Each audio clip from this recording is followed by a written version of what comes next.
I'm Natasha Kirchak, and thanks for joining us from our studios in Israel.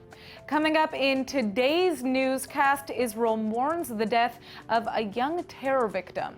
Hundreds of Palestinian prisoners participate in a hunger strike, and we'll reveal how one Israeli student has set off a cooking revolution by using a simple washing machine.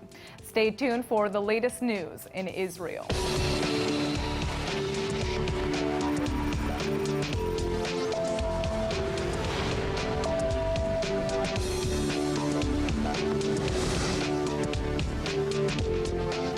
Israel's top leaders are condemning the shocking murder of a British student in Jerusalem over the holidays and are offering their deepest condolences to her family. 21-year-old Hannah Bladon was fatally stabbed in the chest by a 57-year-old Palestinian man while she was traveling on a light rail train near the Old City. Police say the attacker is very mentally disturbed and was arrested in 2011 for sexually assaulting his own daughter. He was captured at the scene. We arrived to a young woman who was riding in the light train near the Tzal Square. When we arrived, she was in critical condition with knife wounds all over her body. We started CPR on scene, and then we evacuated her in critical condition to the Har HaTzofim hospital. But unfortunately, doctors were unable to save her due to the severity of her injuries. The city was jam-packed at the time, with Christians marking Good Friday and Jews celebrating Passover. The victim was a religious studies and archaeology student on a semester-long program at Hebrew University. Her family members say they are devastated by the senseless and tragic attack. Both Israeli Prime Minister Benjamin Netanyahu and President Reuven Rivlin are condemning the murder. Netanyahu says that several other attempted attacks have been thwarted in recent days. Hundreds of Palestinian prisoners being held in Israeli jails are now entering the second day of their mass hunger strike as part of a protest that's been called on by the prominent prisoner Marwan Barghouti. Palestinian officials claim 1,300 prisoners are participating in the strike, but the Israeli Prison Service estimates that the actual number is about 200 less. Israeli officials also say the strike is politically motivated, which seems to be born out of statements from the prisoners' supporters. أوقات الإضراب هي أوقات حرية للأسير الفلسطيني غربة عن الطعام، وهي يعني كف فلسطيني نرفعه في وجه باطل هذا الاحتلال ومخرج هذا الاحتلال، يمكن أن ننتصر عليه بأقل الإمكانيات بالأعمال الخاوية، وهي أيضا لغة خطاب للمجتمع الدولي وللأحرار العالم أننا كفلسطينيين تواقين للحرية. رسالتنا اليوم في يوم الأسير الفلسطيني، كل التحية لكم أيها الأسرى الأبطال خلف قضبان الاحتلال، ونحن نقف من ورائكم وأنتم تخوضون معركة الأمعاء الخاوية ضد هذا السجان، هذا الاحتلال، ونقول لكم إن قضيتكم تقف على سلم أولويات المقاومة، لن يهدأ لنا بال حتى تنالوا حريتكم. Many of the prisoners were convicted of terrorism or planning attacks against Israelis. The protest is being led by Barghouti, who's serving 5 life terms after being found guilty of involvement in the murders of Israelis during the Second Intifada uprising between 2000 to 2005. The 58-year-old is a leader of the mainstream Fatah movement of the Palestine Liberation Organization. He's very popular among Palestinians and widely seen as a possible future Palestinian president. He claims the open-ended hunger strike is against poor jail conditions and the Israeli policy of detention without trial that's being used to hold thousands of suspected terrorists since the 1980s. Other demands include 2 family visits a month, more television channels, greater access to cell phones, and the restoration of academic studies and matriculation exams within prison. The New York Times is taking heat for publishing an op-ed written by the Palestinian prisoner Marwan Barghouti, who is being held in Israeli jail, yet failing to mention his bloody past. Barghouti's piece explaining causes behind the hunger strike appeared in the Sunday edition, but instead of identifying him as a jailed terrorist, the Times said the author was a Palestinian leader and parliamentarian. Reaction has been swift and furious. The head of Israel's Yesh Atid party, Yair Lapid, is accusing the paper of intentional deception by portraying Barghouti as some kind of freedom fighter who was only imprisoned for his views. Former Israeli ambassador to Washington Michael Oren is slamming the op-ed as a journalistic terror attack. He's also pointing out that the piece was published on a Jewish holiday when the Israeli government couldn't respond. The American Jewish Committee is tweeting that the paper must have forgotten Barghouti as a convicted terrorist who is responsible for the murder of innocent civilians. Before being jailed, Barghouti led Fatah's armed wing and founded the Al-Aqsa Martyrs Brigade terror group, in addition to his 2004 conviction on 5 counts of murder and 1 attempted murder. He was sentenced to serve an additional 40 years for responsibility in 4 other terror attacks. Following the publishing of his op-ed, Barghouti was moved to another facility and is now being held in solitary confinement. It's being investigated as to whether the article was smuggled out of prison by Barghouti's wife or his attorneys. Thousands of Palestinians in the West Bank and Gaza are holding street marches to show their solidarity with hunger-striking Palestinian prisoners, and some of the rallies have turned very violent as the demonstrators confront Israeli soldiers. The Hamas rulers and their followers in Gaza were out in full force, some wearing prisoner costumes, as others waved Palestinian flags. In Ramallah, during the annual observance of Palestinian Prisoners' Day, Palestinian President Mahmoud Abbas called for intervention from the international community to save the prisoners' lives. But he apparently made no mention of his rival, prisoner Marwan Barghouti. Some Palestinian officials say they believe Barghouti actually launched the strike as a message against Abbas. The president recently kicked Barghouti's backers out of a central committee meeting and refused to appoint the jailed leader as deputy chair of the Palestinian Authority. Meanwhile, 13 protesters elsewhere in the West Bank were injured after clashing with Israeli security forces. 2 Palestinians were reportedly injured by rubber bullets fired by Israeli soldiers in Bethlehem.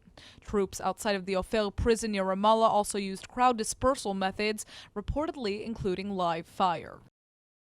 Joining me today in the studio to discuss the ongoing Palestinian prisoner strike is Dr. Mordechai Kedar, who served for 25 years in the IDF military intelligence and is an expert in the Israeli-Palestinian conflict. Thank you so much for coming in. Pleasure. All right, so let's begin. Who is Marwan Barghouti, and why has he developed such a strong following, among both Palestinians but also the international community? Well, Marwan Barghouti is a well-spoken person.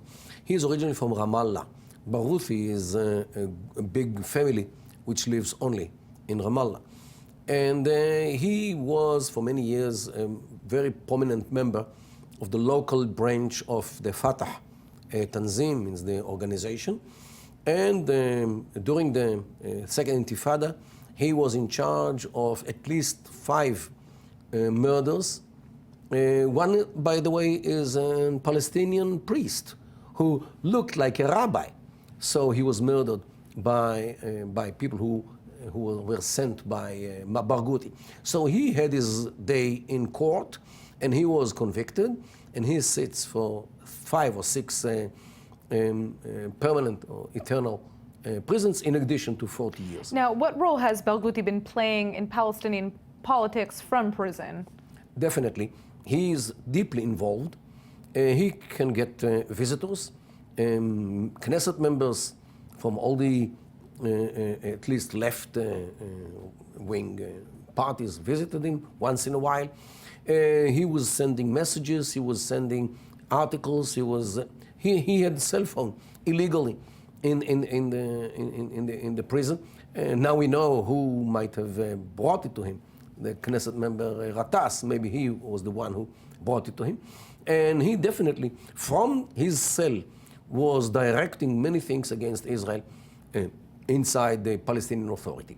He was elected recently as one of the most prominent people in the Palestinian Authority. So we're going to get to that about, his possible replacement as for Palestinian President Mahmoud Abbas. But let's talk a little bit about his role in this hunger strike that we're seeing right now. How successful have these types of hunger strikes been in the past? Not so much.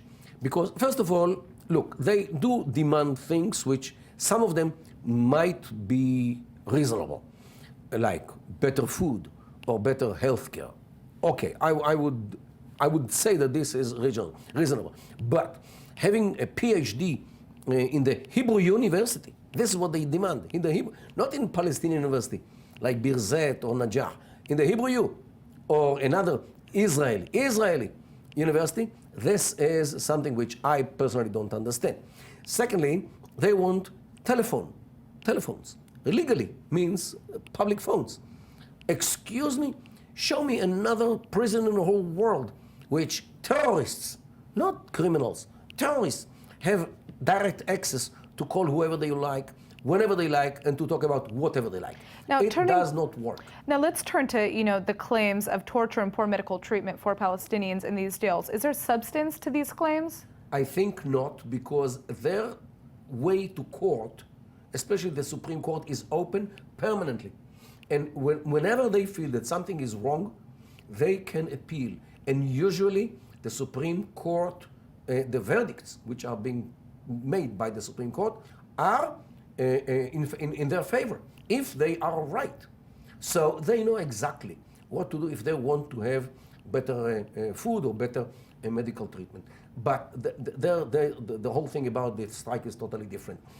Barghouti wants to position himself as the leader, not only inside the prisons, but all the Palestinian authorities. Right, so tell us about how this... He wants to actually challenge Mahmoud Abbas. This is exactly what I was going to ask you. He is the second generation, means he is younger than Abbas. Abbas is over 80. This man is 60, more or less, means one generation younger. Second thing, he is born in Ramallah, while Abbas is not born in Ramallah. Abbas was born in Tzfat, in the north. And many in the Judea and Samaria, the Arabs who live in Ramallah and in Nablus and many other places in Judea and Samaria, consider him as illegitimate leader because he was not born here. He was born in the Galilee. And this is how they think. He's not one of us, while Barghouti is one of us. So, is there a chance that he could be the replacement for Palestinian President Mahmoud Abbas? Is that something that we could see happening in the future? If the Palestinian Authority survives the ousting or the death or the resignation of Mahmoud Abbas, Barghouti might be a man who might know how to tie the horses into one wagon. But his big problem is Hamas, because Hamas have already a state in Gaza for 10 years. In June, they will celebrate the 10th year of their establishing of their state in Gaza. And they will never give up on the statehood which they have in Gaza. So Barghouti, as influential as he is, even if Hamas terrorists join the strike, it doesn't mean that Hamas are willing to give up on the statehood which they already have in Gaza. So he can dream about being the Palestinian of all the Palestinians. Still, Hamas keep their independence from what happens in Ramallah. Well, thank you so much for coming in, My Doctor, pleasure. and I guess we will just have to wait and see what happens. Israeli security services are reporting a resounding success rate in their new campaign to actually catch Palestinian terrorists before they act. Military intelligence agents are now working with the Shin Bet security service to monitor the internet for red flags. In less than a year, the operation has so far caught 2,200 Palestinians in the act of planning attacks against Israelis, which were mostly stabbings or car rammings. An estimated 400 of the suspects have been arrested and now face prosecution for conspiring to commit crimes. It's all the result of heightened cooperation between cyber experts in the Israeli army and the Shin Bet. And in other counter-terror efforts, Israeli security agencies are also implementing closer ties with international intelligence services in the United States and several West European nations. Many Israelis were very disappointed this Passover holiday when authorities slammed the border with Egypt shut because of terrorist warnings. The High Court of Justice is standing by the decision, although there are some reservations. 2 Israelis sued the government after Transportation and Intelligence Affairs Minister Israel Katz sealed the crossing on the eve of the holiday. Scores of Israelis make a pilgrimage of sorts to the Sinai Desert at this time every year, which is the longest vacation vacation on the Jewish calendar. But the border remained closed for the duration of the week-long holiday based on intelligence that ISIS terrorists in the peninsula were planning to target Israeli vacationers. Shortly after the crossing was secured, a missile fired from Sinai hit a greenhouse in southern Israel, and while it didn't cause any injuries, one person was treated for shock. The court has ruled that there's indisputable evidence justifying the closure, but has given the state until April 27th to explain unclarity over the authority responsible for making these kinds of decisions. In the past, lots of Israeli girls complained that they didn't want to go into the army because they just end up stuck making coffee for some officer for their 2 years of service. Now it looks like the tables are turning because more and more positions are being offered to female recruits, and it's often that their male counterparts are the ones who are dealing with coffee duty. Only 13% of IDF assignments were categorized as mixed gender back in 1998.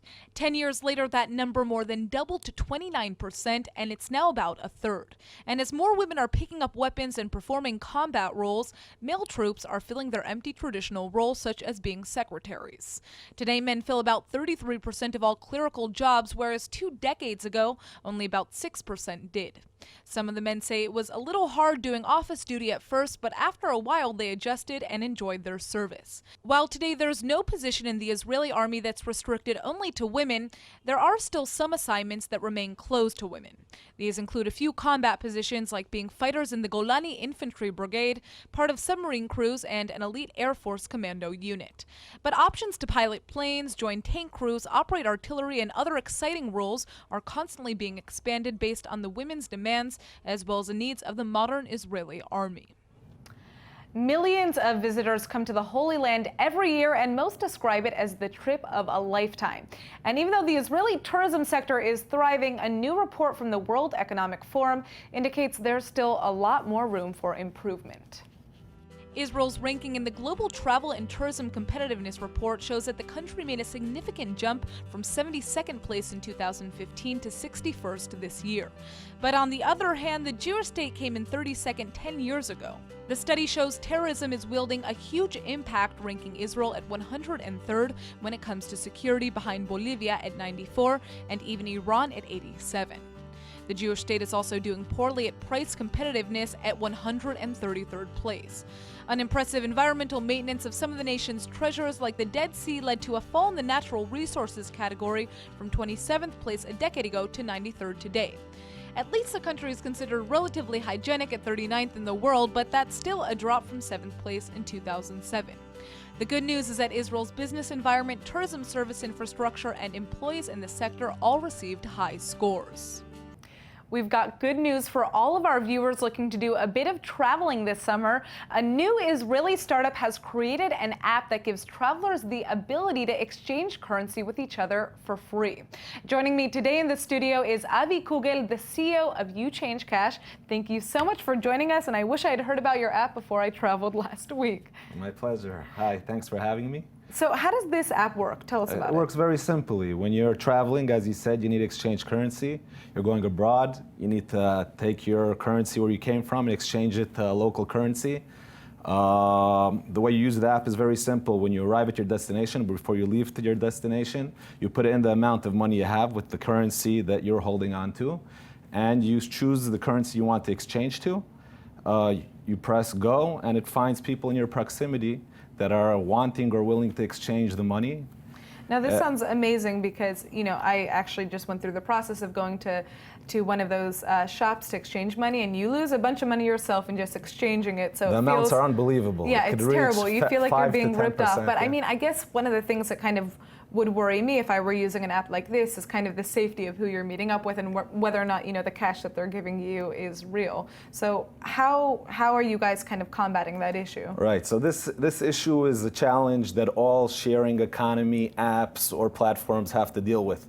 By today, there are many of platforms that do sharing economy stuff like Airbnb, Couchsurfing, lending clubs that let people lend between each other, lodging, transportation. Same with Uber. You don't know who you're taking into your car or whose car you're walking into.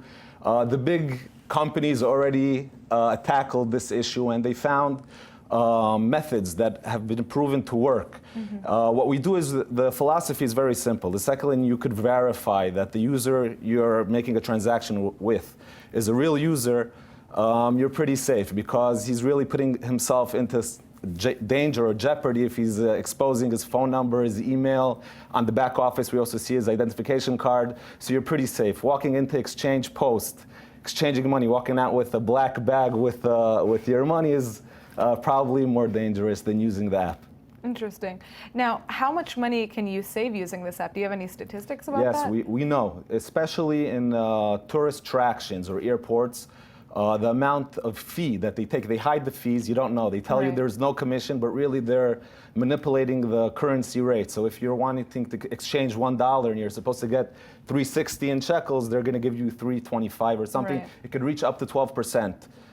Which is on your crazy. exchange. So for $500, you'd be paying $30 or $40 or $50, depends where you're exchanging. So it's a great saving, really a great saving. No, I mean, I absolutely need an app like this. And I've seen people, you know, typically post on Facebook looking for somebody who needs to exchange, but now it seems like there's something that this is platform a really platform gives that makes it a lot easier. So what inspired you to make this app? So really, I travel, and I was in JFK wanting to exchange my dollars into euros, traveling to Europe.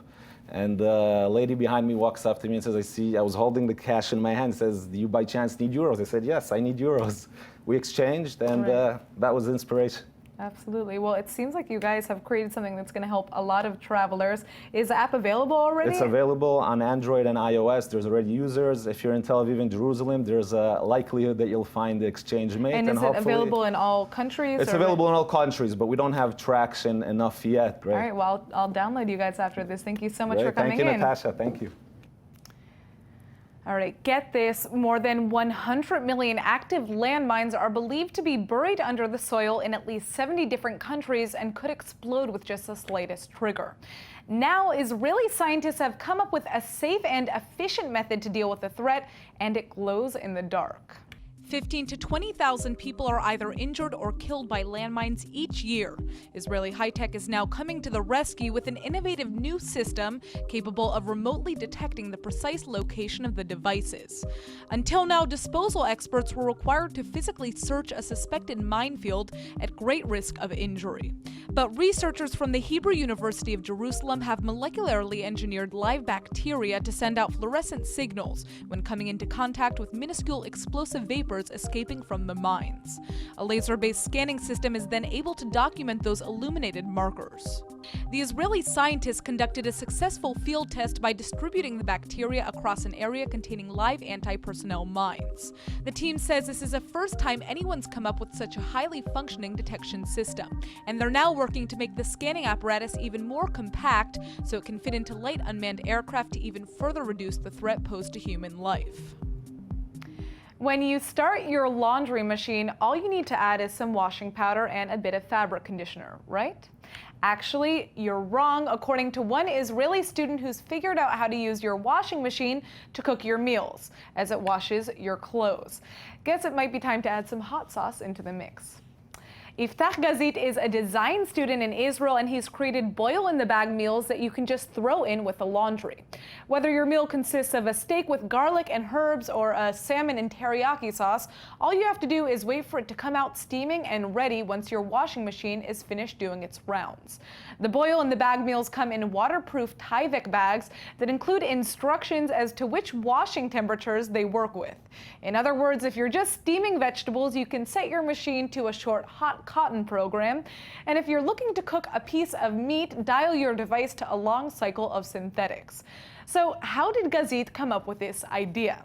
After researching the daily routines of homeless people in New York, he learned about how useful laundry shops can be to those without homes. Laundrettes can clean your laundry and fill your water bottles, so why not cook there too?